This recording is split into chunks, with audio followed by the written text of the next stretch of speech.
अनुभवी एवं हाई qualified staff के साथ इफेक्टिव स्टडी एनवायरमेंट देने वाली इंस्टीट्यूट यानी IIN institute, 3rd floor, Gulshan tower, Jai Stambh square, Amravati. संपर्क 76 205 33 664। अब आपके सपनों की उड़ान को पंख लगाएगा IIN।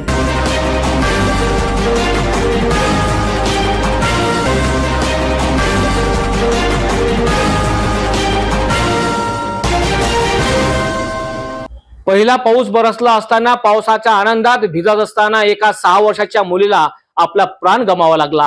ही धक्कादायक घटना 11 जूनच्या सायंकाळी 5 वाजताच्या दरम्यान संजय गांधी नगरात घडली। शेजारी राहणाऱ्या 5 ते 6 मुली घराच्या गच्चीवर जाऊन पावसात खेळत असताना अचानक निवी दंदे या चिमुकल्या मुलीला विजेचा स्पर्श करून गेला। याच घटनेत दुसरी मुलगी सुद्धा अस्वस्थ झाल्याने तिला खासगी रुग्णालयामध्ये दाखल करण्यात आले। या परिसरात नागरिकात एकच शोककळा पसरली आहेत। वाढत्या उष्णतेचा पारा आता संपला। अशाच वेळी 11 जूनच्या दुपारी अचानक पाऊस बरसल्याने नागरिकांनी पावसात भिजून आपला आनंद व्यक्त केला। मात्र याच पावसात भिजताना संजय गांधी नगरमध्ये राहणाऱ्या 6 वर्षाच्या चिमुकलीच्या जीवावर बेतला। यशोदानगर परिसरात येणाऱ्या संजय गांधी नंबर 2 परिसरात राहणाऱ्या निलेश दंदे यांची 6 वर्षाची मुलगी निवी निलेश दंदे ही आपल्या शेजारी राहणाऱ्या 5 ते 6 मुलींसोबत शेजारीच राहणारे दिलीप लांजेवार यांच्या घराच्या छतावर गेली। दुपारी बरसलेल्या पावसात सर्व मुली भिजून आनंद घेत असताना अचानक वीज कोसळून विजेचा जोरदार झटका निवीला बसला। अशातच इतर मुली घाबरून खाली उतरल्यात। आरडाओरड झाल्याने नातेवाईकसह परिसरातील माजी नगरसेवक अजय गोंडाने आणि नागरिकांनी वरच्या मजल्यावर धाव घेतली। निवीला तात्काळ सुरुवातीला यशोदानगरसह इतर 4 खासगी रुग्णालयात उपचाराकरिता नेण्यात आले। मात्र कोणीच उपचार न केल्याने अखेर निवीला जिल्हा सामान्य रुग्णालयात दाखल केले असता डॉक्टरांनी तिला मृत घोषित केले। या दरम्यान नातेवाईकांवर दुःखाचा डोंगर कोसळला। निलेश दंदे यांना 2 मुली असून निवी ही मोठी मुलगी होती। ती पहिल्या वर्गात शिकत होती। या घटनेत दुसरी 8 वर्षाची मुलगी अंकिता मोहन लोणकर हिला सुद्धा अस्वस्थ वाटू लागल्याने तिला उपचाराकरिता खासगी रुग्णालयात नेण्यात आले। या घटनेने यशोदानगर संजय गांधी नगरात शोककळा पसरली आहे। 11 जूनला काहीच वेळ धोधो बरसलेल्या पावसाने शंकरनगर येथील काही नागरिकांना त्रस्त केल्याचे दिसून आले आहेत। गटारीचे पाणी सुजान सर्जिकल हॉस्पिटलच्या सह नागरिकांच्या घरात शिरल्याने नागरिकांनी मनपाच्या ढिसाळ कामावर आपला संताप व्यक्त केला आहे। अमरावती शहरात जेमतेम पावसाला सुरुवात झाली। अशातच 15 मिनिटात बरसलेल्या पावसाने नाले तुडुंब वाहत आहेत। परंतु महानगरपालिकेने अजून छोट्या मोठ्या नाल्यांची सफाई न केल्यामुळे शंकरनगर येथील नवनीत राणा यांच्या निवासस्थान जवळ असलेल्या सुजान सर्जिकल हॉस्पिटल बेसमेंटमध्ये गटारीचे पाणी शिरलेत। यासोबतच हेच गटारीचे पाणी स्थानिक लोकांच्या घरात सुद्धा शिरलेत। अशात महानगरपालिकेच्या कर्मचाऱ्यांना फोन केले असता टाळाटाळ केली। काही वेळाने सुनील राणा यांनी फोन केल्यावर महानगरपालिकेचे कर्मचारी तात्काळ दाखल झालेत। यावेळी येथील स्थानिक नागरिकांनी आपल्या प्रतिक्रिया व्यक्त केल्यात। माझं नाव अथर्व काटोलकर, मी शंकरनगर इथे राहतो। माझ्या घरात आज पहिला पाऊस आला तर माझ्या घरात पूर्ण पाणी आलेलं आहे। तर हे कोणाचं काम कसं काय आता काही सांगता येत नाही। कोणी आता म्हणतो कंप्लेंट केली तर ॲक्शन घेतली, लगेच त्यांनी घेतलेली आहे। काय हे नालीचं पूर्ण काम अटकले। हे कचरा घरात घुसला होता, पूर्ण नालीतलं पाणी माझ्या ते पूर्ण चक्की पाणी घर म्हणजे चक्की आणि दुकान दोन्ही पाण्यात आहे। पूर्ण ते भरलेलं आहे पाणी त्याच्यात। राणाला फोन केला होता, रवी राणांचे भाऊचे मोठे आहे, त्यांना फोन केला होता, त्यांनी लगेच ॲक्शन घेतलेली आहे। हमारे हॉस्पिटल में कैंसर के मरीजों का इलाज होता है, लेकिन अपने शहर में आज जब पहली बार बारिश आई है वो भी मात्र 15 मिनट के लिए, उसी के अंदर आप देख सकते हैं हमारे बेसमेंट के अंदर 3.5 फीट तक के पानी घुस गया है। इसमें हमने प्रशासन से कांटेक्ट करने की बहुत कोशिश की, लेकिन आखिर में हमें सुनील भाऊ राणा ने ही मदद की है। उन्होंने प्रशासन से गाड़ी बुलाई है जिससे कि अभी बेसमेंट खाली किया जा रहा है, लेकिन इस कार्यवाही को भी लगभग 1 से 1.5 घंटे का समय लग गया है। इसी के अंदर हमारे मरीजों को बहुत सारी तकलीफें हुई हैं, हमारी बहुत सारी दवाएं वेस्ट हुई है, हमारे फ्रिज भी खराब हो गए, आप देख सकते हैं जो सामने पड़े हैं। और हम प्रशासन से यही विनती करते हैं कि ये जो नए रोड बना रहे हैं, पेमेंट ब्लॉक्स लगा रहे हैं, इसका स्लोप सही तरीके से दे। आगे से एक चेंबर ब्लॉक हुआ है, इसी के कारण आज 15 मिनट की बारिश में अगर पानी अंदर घुस सकता है तो आगे अमरावती वासियों को किस हद तक की तकलीफें सहन करनी पड़ेगी, ये प्रशासन को बहुत ही अहम तरीके से ध्यान देना अनिवार्य है। विशाल कॉलनीत राहणारे आर्मी जवान विशाल विनोद चव्हाण यांनी 12 मेच्या दिवशी आत्महत्या केली अशी माहिती आधी समोर आली असताना आता मात्र त्यांच्या याच घटनेला मृतकाच्या बहिणीने दुजोरा दिला आहे। संशयास्पद घटना घडल्याचे त्यांनी स्पष्ट केले आहे। मृतकाची बहीण अनिता प्रमोद सोळंके यांनी 11 जून रोजी पत्रकार परिषदेचे आयोजन करून प्रकरणाला भावाची पत्नी आणि सासू सासरे जबाबदार असल्याचा आरोप यावेळी करण्यात आलाय। जाणून घेऊया मृतक आर्मी जवान विशाल सोळंके यांची बहीण अनिता सोळंके काय म्हणतात। माझं नाव अनिता प्रमोद सोळंके, मी यवतमाळला असते। माझा भाऊ विशाल विनोद चव्हाण हे आर्मीमध्ये कार्यरत होता आणि तो 29 मेला सुट्टीवर आला होता। त्या दरम्यानच 11 मेला रात्री 1 वाजता त्याचा संशयास्पद मृत्यू झाला। तो त्याच्या पत्नीनं त्याला ते आत्महत्या असं दाखवण्यात आलं, पण ते आत्महत्या नाही आहे, ते हत्या आहे, ते घातपात आहे असा आम्हाला संशय आहे आणि त्याच्यात तिची आईवडील आणि ती सामील आहे। घरीच त्याच्या राहत्या घरी त्याची हत्या झाली।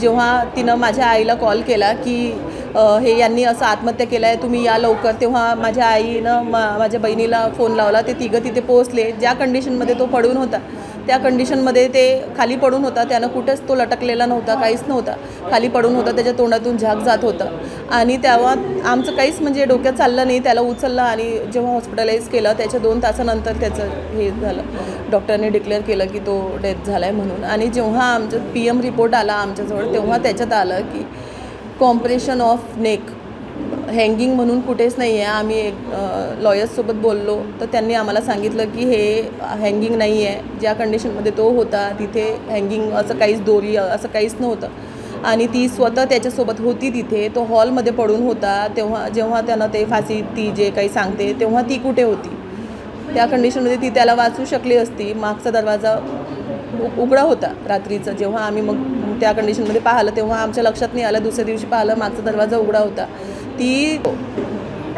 त्यांनी सांगितलं आहे की तपास चालू आहे 1 महिन्यापासून, पण आमचं त्यांना तेच प्रश्न होता की 1 महिना झाला, आता 11 तारखेला 1 महिना होऊन जाते तरी ती फरार आहे।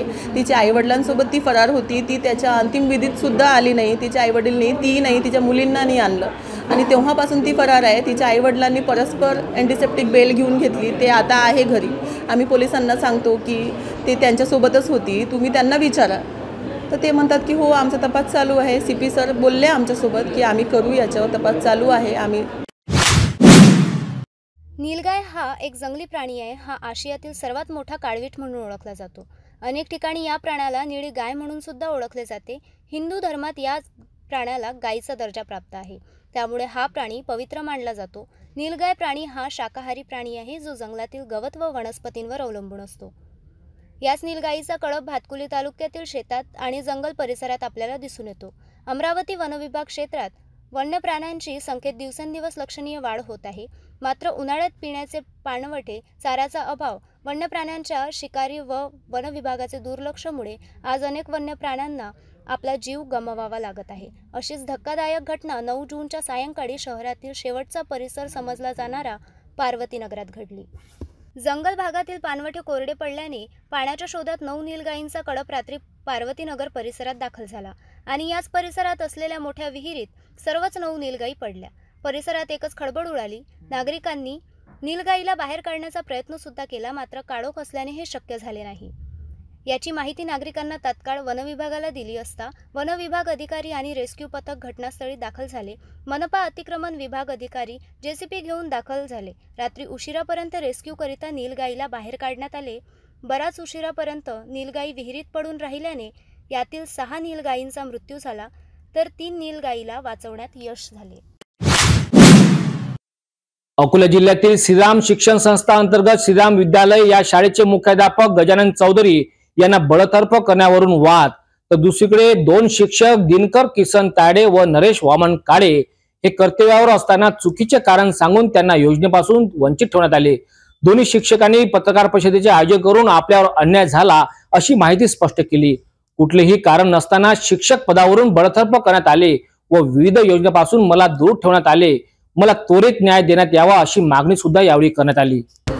नमस्कार, मी नरेश वामनराव काळे, श्रीराम विद्यालय खेताननगर कौलखेड अकोला या ठिकाणी 1991 पासून सर्व्हिसला आहे। 1999 पर्यंत कारभार व्यवस्थित चालला। 2000 मध्ये मला निवृत्त केलं, निलंबित केलं। 3 वर्ष निलंबित ठेवलं, 3 वर्षाचा पगार दिला नाही, बेकायदेशीर निलंबित ठेवलं, ईओची परवानगी नाही। त्यानंतर लगेच रुजू करून घेऊन लगेच माझा बनावट राजीनामा तयार केला आणि मला सेवामुक्त केलं। सेवामुक्त केल्यानंतर त्या बनावट राजीनाम्याच्या आधारावरती मला एवढं लढावं लागलं की 2004 पासून ते 2017पर्यंत माझ्या कोर्ट केसेस चालल्या। 2000 17पर्यंत माझ्या कोर्ट केसेस चालून मी सगळं जिंकून कुठेच हरलेलो नसताना देखील अद्याप मला माझी GPF मिळालेलं नाही, पगार मिळालेला नाही आणि सेवानिवृत्ती नाहीच नाही। आता याच्या पलीकडे मी कोर्टाच्या पायऱ्या चढून थकलो, पाय गेले माझे। आता मग प्रेस कॉन्फरन्स नाही घेऊ तर काय घेऊ? माझ्याजवळ मरणाशिवाय दुसरा कोणता पर्याय नाही।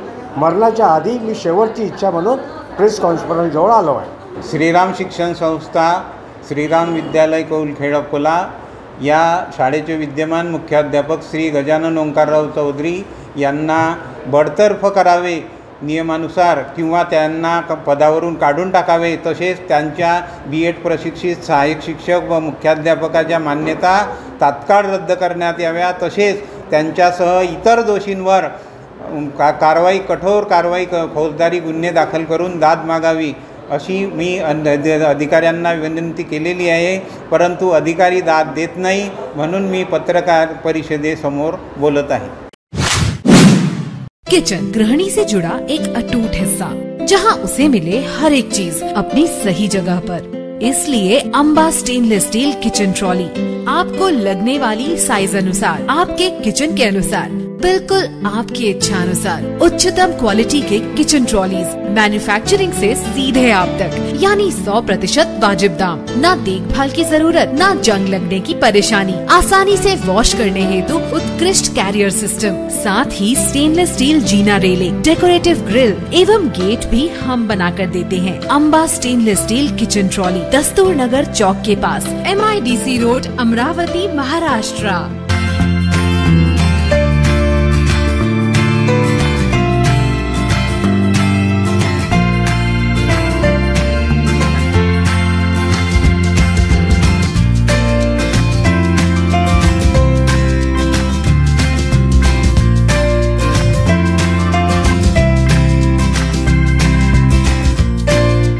संपूर्ण लग्न बसता आराधना जवाहर रोड अमरावती। सध्या पावसाळा सर्वत्र सुरुवात झाली असून बळीराजा सुद्धा सुकावला आहे। अशातच शेतीच्या कामाला जोर धरला असून सर्व शेतकरी शेतीचे साहित्य खरेदी करीत आहेत। अशाच शेतकऱ्यांनी कृषी केंद्रामध्ये बियाणे खरेदी करीत असताना अधिकृतरित्या बिल घ्यावे असे आवाहन राहुल सातपुते जिल्हा कृषी अधीक्षक यांनी केले आहे। ग्रामीण भागातील शेतकरी आगामी येणाऱ्या खरीप हंगामच्या तयारीत लागला असल्याने ग्रामीण भागात शेतीच्या मशागतीला वेग आला आहे। नांगरणी, वखरणी, व्हीपास, काडी कचरा वेचून शेत साफ करणे इत्यादी शेतकामाने जोर पकडला आहे। पूर्वी बैलगाडीच्या मदतीने नांगरणी, वखरणी ही शेतीची कामे केली जात होते। पशुधन कमी झाले आणि आधुनिक यांत्रिक शेती होत असल्याने शेतकामात ट्रॅक्टरला महत्त्व आले। त्यामुळे शेतीतील संपूर्ण कामे ट्रॅक्टरच्या सहाय्याने केली जातात। डिझेलचे दर वाढल्याने ट्रॅक्टरच्या भाड्यामध्ये सुद्धा वाढ झाली असून शेतीच्या मशागतीचा खर्च वाढलाय। सध्या उन्हाचे तापमान घट्ट झाले असल्याने शेतकरी शेतमजूर शेतीतील कामे सकाळच्या सत्रामध्ये करतात। शेतीच्या नांगरणी व मशागती करता ट्रॅक्टरच्या भाड्यात व मजुरांच्या मजुरात सुद्धा वाढ झाली असली तरी शेतीची कामे जोरात सुरू आहेत। कृषी विभागामार्फत काही प्रशिक्षण देण्यात आलं, काही ते जे आपलं बियाणं आहे त्याच्याचे ऑनलाईन अर्ज करा हे वगैरे सर्व माहिती दिली त्यांनी। आणि बाकी त्यांनी असं सांगितलं बा घरचं सोयाबीन पेरा, त्याची उगम क्षमता तपासा, हां घरचं बी टाका, त्याची चांगली हे गुणवत्ता पाहून घ्या, बीजवाई करून पहा, अशी सर्व परिस्थिती त्यांनी सांगितली आहे। त्याप्रमाणे आम्ही आता तयारीत आहोत। आताची सध्याची परिस्थिती अशी आहे, शेतकरी पूर्ण पेरणीपूर्व तयारीसाठी नाही का सज्ज झालेला आहे, परंतु आताची सध्याची परिस्थिती अशी आहे की शेतकऱ्यांना म्हणजे जे वाण पाहिजे त्या वाणासाठी नाही काय बाजारात नाही काय भटकंती होत आहे. जसं 155 कपाशीचं वाण आहे, या वाणासाठी नाही काय पूर्ण शेतकरी हा नाही काय वनवन फिरत आहे तरी त्यांना उपलब्ध होत नाही आहे. आणि त्याचप्रमाणे शेतकऱ्याला जे 155 कपाशीचं जे वाण आहे हे अतिरिक्त पैसे देऊन खरेदी करावं लागत आहे. एवढं आता सध्याची परिस्थिती अशी झालेली आहे की या कृषीप्रधान देशामध्ये जर शेतकऱ्याला जे हवे ते वाण ते जर मिळत नाही आहे ते शोकांतिक आहे. यावर शासनानं प्रशासनानं कुठेतरी दखल घेतली पाहिजे. आणि हेच नाही होत तर समजा आता शेतकरी सध्या आता कपाशी किंवा सोयाबीन जे काही वाण आता खरीप हंगाम पेरणार आहे, त्यानंतर नाही काय येणाऱ्या 15 दिवसानं किंवा महिन्याभरानं युरियाचा तुटवडा होणार आहे. म्हणजे शेतकऱ्याला प्रत्येक म्हणजे अडचणीला सामोरे जावं लागत आहे. यावर कुठेतरी प्रशासनानं लोकप्रतिनिधींनी लक्ष द्यावं. आम्ही म्हणजे या चॅनलच्या माध्यमातून आम्ही या प्रशासनाला जागा करण्याचा प्रयत्न करत आहे. मे महिन्याच्या पहिल्या 15 दिवसांत शेतीची नांगरणी वखरणी ही कामे शेतकऱ्यांना पूर्ण करायची लगबग असते. कारण कालावधीमध्ये पुढील 15 ते 20 दिवसांच्या कडक उन्हाच्या तापमानाच्या तीव्रतेने शेतीतील बुरशीजन्य कीटाणूंचा नायनाट होतो. अमरावती जिल्ह्यात यंदा कापूस पिकाखालील जवळपास यावर्षी 2,52,000 हेक्टर कापूस पिकांची लागवड करण्याची शक्यता आहे. कापूस बियाणे मुबलक प्रमाणात उपलब्ध आहेत. काही विशिष्ट वाहनांचा तुटवडा निर्माण आहे. कृषी विभागामार्फत शेतकऱ्यांना आवाहन आहे की विशिष्ट वाहनांकरिता शेतकऱ्यांनी आग्रह धरू नये. इतर वाहनांचे गुणधर्म सारखेच असतात. शेतकऱ्यांनी कृषी केंद्रांमध्ये बियाणे खरेदी करताना अधिकतररित्या बिल द्यावे असे आवाहन राहुल सातपुते जिल्हा कृषी अधीक्षक यांनी केले. अमरावती जिल्ह्यात कापूस पिकाखालील जवळपास यावर्षी 2,52,000 हेक्टर राहण्याची शक्यता आहे. त्याकरता लागणारे कापूस बियाणे मुबलक प्रमाणात उपलब्ध आहे. परंतु काही विशिष्ट वाणाचा तुटवडा निश्चितच आहे.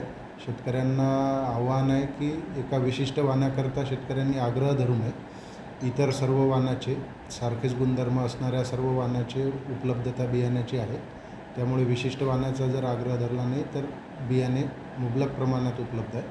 आणि अवैध सोर्सकडून बियाणेसुद्धा खरेदी करू नये. बियाणे खरेदी करताना पावती घ्यावी जेणेकरून आपली फसवणूक आपल्याला टाळता येईल.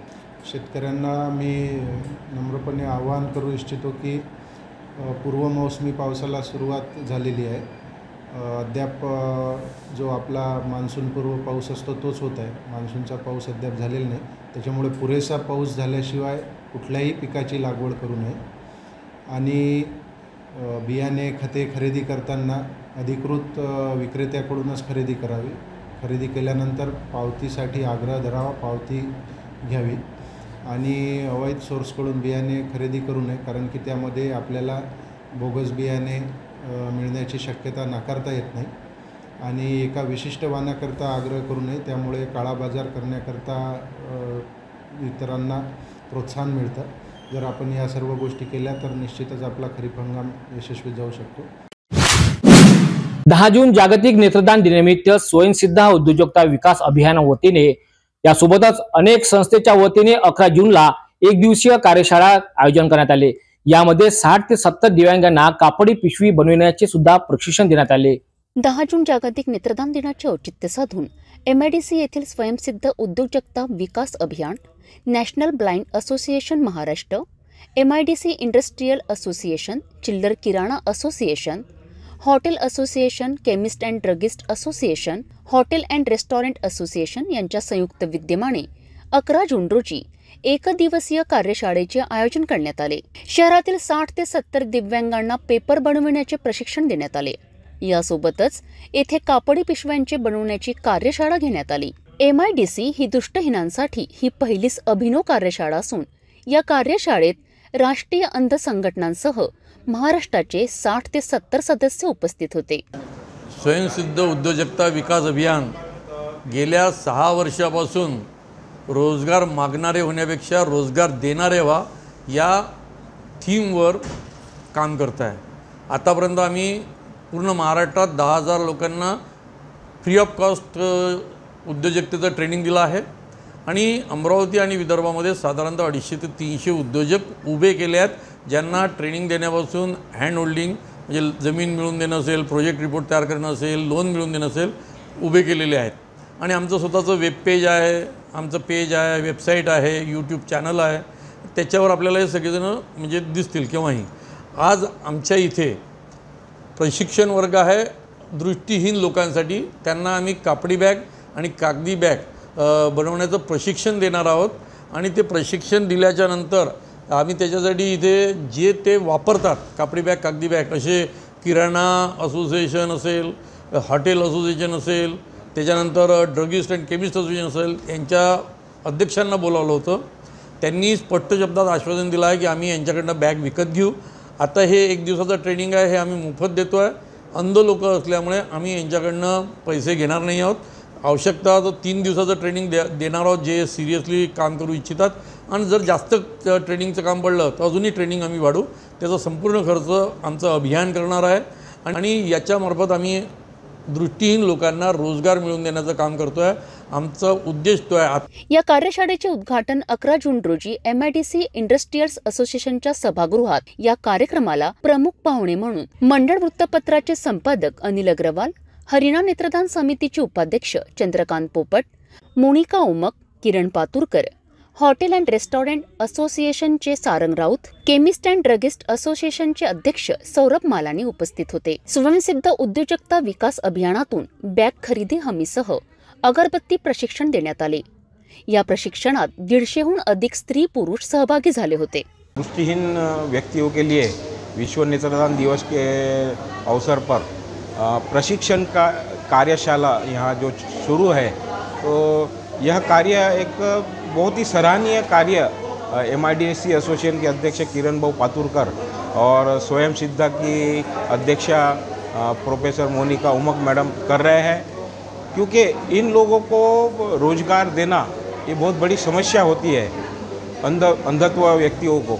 लेकिन इनको ये अंधत्व व्यक्तियों को रोज़गार तो दे ही रहे हैं, साथ में उनका माल बिक्री के लिए बेचने के लिए भी पूरी मदद कर रहे हैं. जिसमें हमें जैसा खाद्य पेय विक्रेता मंडल, होटल एंड लॉजिंग एसोसिएशन, किराना रिटेल किराना एसोसिएशन के सबके अध्यक्षों से उन्होंने कांटेक्ट किया और सभी से आश्वासन, जैसा मैंने हमारे खाद्य पेय विक्रेता मंडल की तरफ से आश्वासन दिया कि जो भी रॉ मटेरियल उनका बनेगा क्वालिटी वाइज हम पूरा लेने के लिए तैयार है. जितना हमें लगता है पूरा के पूरा हम उनके तरफ से ही लेंगे.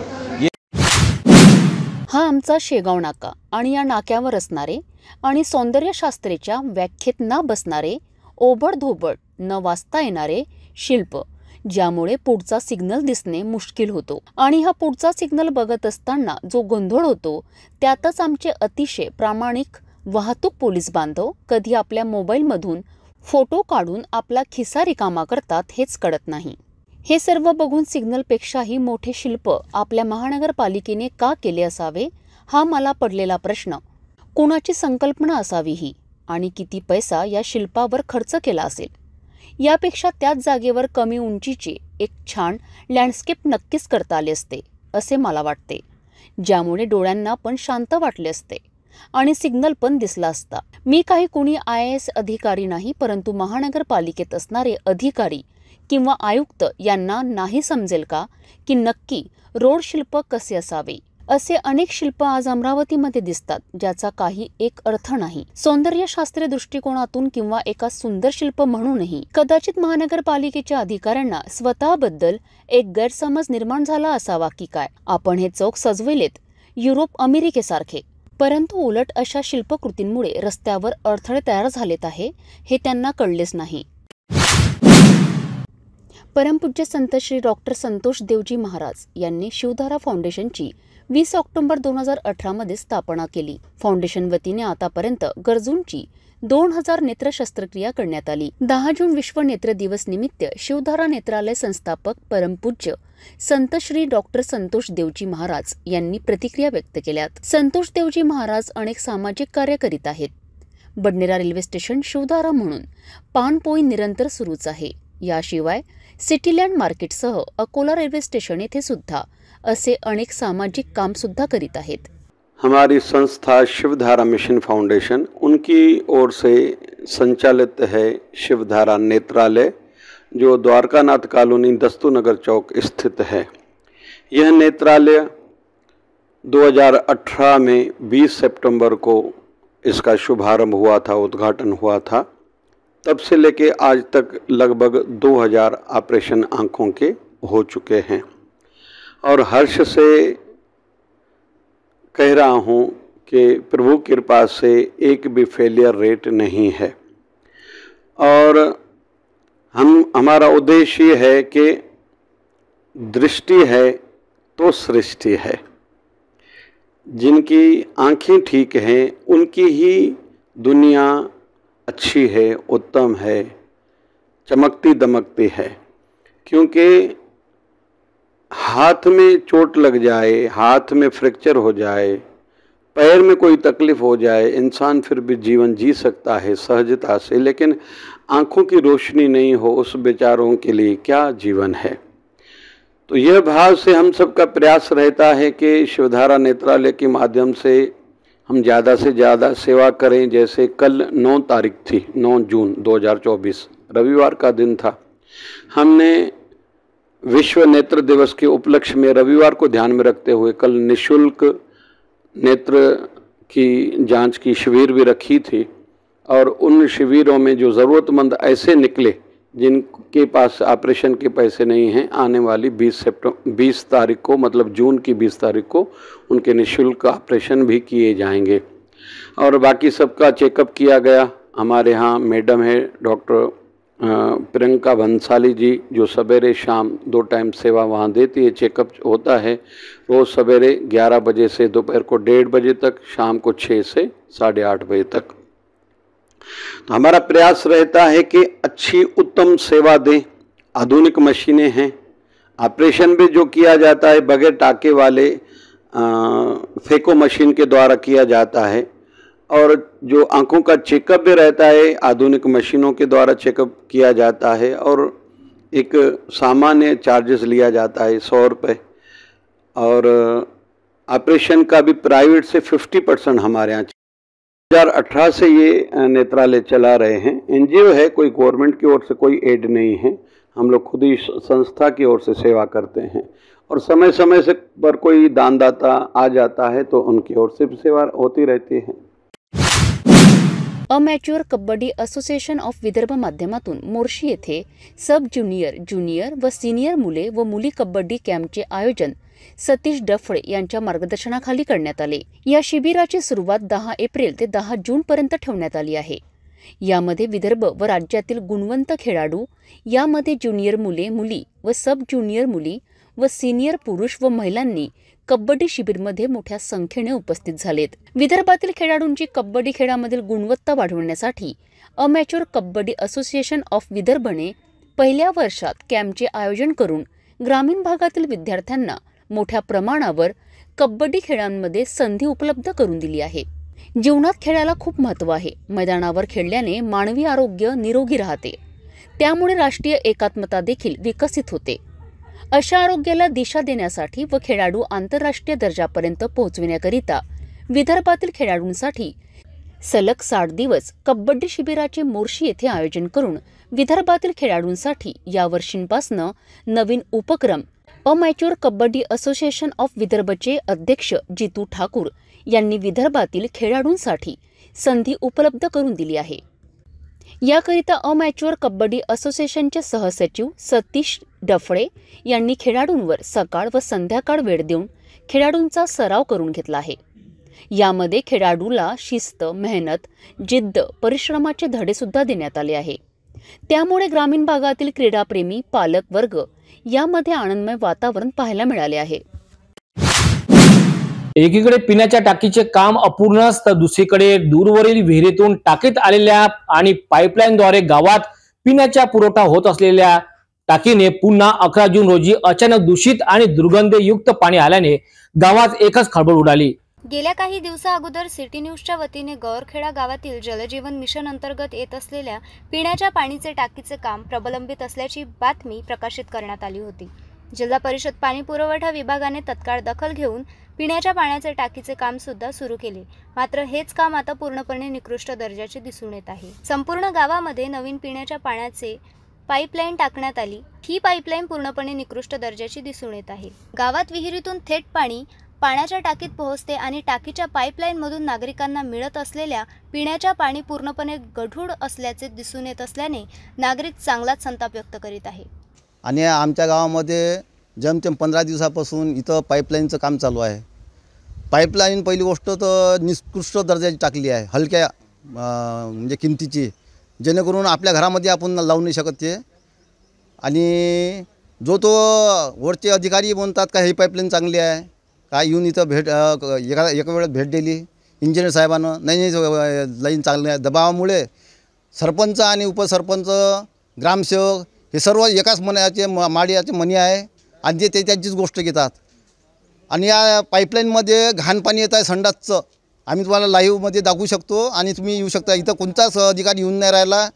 आम्ही 15 दिवसापासून, आता पेरणीचे दिवस आला आहे, बरं गावातला एक पैदल माणूस जाऊ शकत नाही. पेरणीचे दिवस असल्यामुळे पेरणं काय काढणार आहे, अशी समस्या सर्व गावकऱ्यांची आहे, माझीच नाही सर्व गावकऱ्यांची आहे. म्हणून सर्व अधिकाऱ्यांनी, वरच्या लेवलच्या अधिकाऱ्यांनी येऊन, नागरिकांनी, खासदारांनी, आपल्या आमदारांनी इथे भेट द्यावी अशी. जिल्हा परिषद अंतर्गत गावांमध्ये जलजीवन मिशन अंतर्गत पिण्याच्या पाणीचे, टाकीचे व पाईपलाईनचे काम सुरू आहे. मात्र स्थानिक ग्रामपंचायतीने या कामाचा पाठपुरावा करायला हवा होता. मात्र आजपर्यंत या कामाचा पाठपुरावा केला नसल्यामुळे हे काम निकृष्ट दर्जाचे झाले आहे, असा आरोप गावकऱ्यांनी केला. अनेकदा गावकऱ्यांनी पाईपलाईन संदर्भात अनेक वेळा जिल्हा परिषद पाणी पुरवठा विभागाला निवेदन सुद्धा करण्यात आले. मात्र त्यावर जिल्हा परिषद अधिकाऱ्यांनी लक्ष न दिल्याचे दिसून येत आहे. आमच्या गावामध्ये जे जल मिशन योजनेची योजना आलेली आहे आणि त्या अंतर्गत आमच्या गावामध्ये पाईपलाईन निष्कृत दर्जाची वापरण्यात आलेली आहे. आणि ते काम निष्कृत दर्जा झाल्यामुळे आमच्या 2 दिवसापासून आमच्या गावामध्ये जी लाईन सुरू झाली आणि त्या लाईनमध्ये अत्यंत गंदगीचं पाणी येत आहे आणि त्याचा आम्ही व्हिडिओसुद्धा काढलेला आहे. या ठिकाणी कोणी ग्रामपंचायतचे सदस्य किंवा उपसरपंच, सरपंच, या ठिकाणी सचिव कोणी येऊन पाहत नाही आणि ठेकेदार त्यांच्या पद्धतीने काम करत आहे. परंतु ते गंदगीचं पाणी आमच्या गावामध्ये चालू आहे. याची शासनाने दखल घ्यावी, अन्यथा आम्ही पुढे कोणती कारवाई करू